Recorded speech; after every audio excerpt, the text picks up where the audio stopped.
Panggilan azan datang dari Allah, Rasul pun tak tahu. Rasul pun tak tahu, Pak. Ketika sholat berjamaah diwajibkan, Rasul berkumpul bermusyawarah kepada para sahabat, bersama para sahabat. Bagaimana ya cara kita mengumumkan waktu sholat? Ada sahabat usul, ya Rasulullah, kita tabuh genderang. Kita buat tobel genderang, lalu kita tabuh, tung tung tung tung tung.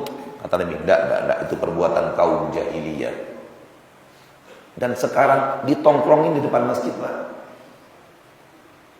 Yang dilarang Nabi, yang Nabi tidak mau itu diletakkan di samping masjid. Setiap mau azan dipukul, Nabi tidak mau. Nabi tidak mau. Itu kerjaan kaum jahiliyah, kata Nabi. Nabuh-nabuh genderang itu.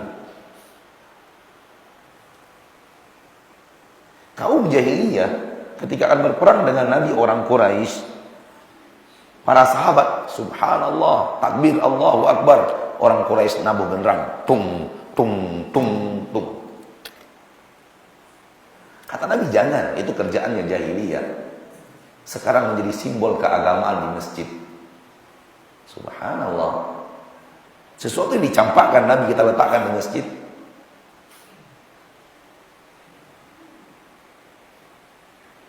Kemudian ada yang mengatakan, kalau gitu Rasul, kalau tidak itu Anda tidak mau seperti itu, kita nyalakan api. Agar orang tahu kalau api hidup berarti waktu sholat sudah datang. Tidak, kata Nabi. Itu kerjaannya kaum Yahud, kaum Majusi. Kalau gitu kita pakai lonceng, teng teng teng. Tidak, kata Nabi. Itu kerjaannya kaum Nasrani.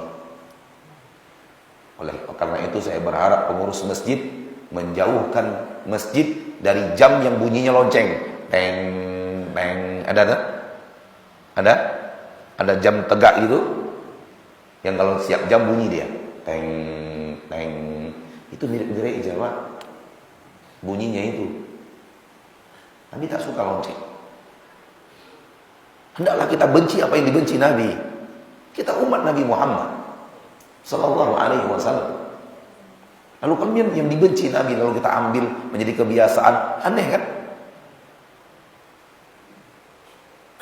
Akhirnya nggak ada yang tahu bagaimana cara ngajak, bagaimana cara memanggil orang untuk azan, untuk kumpul di masjid.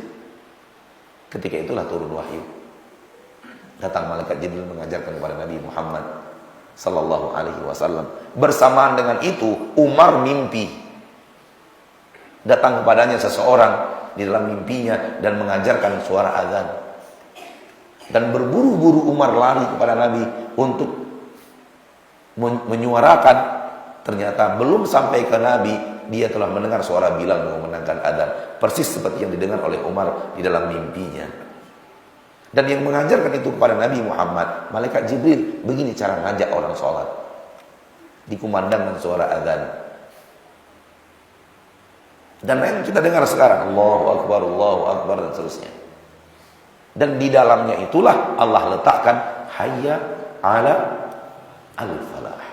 Mari wahai manusia, menuju kejayaan yang hakiki, menuju kejayaan kesuksesan yang sebenarnya.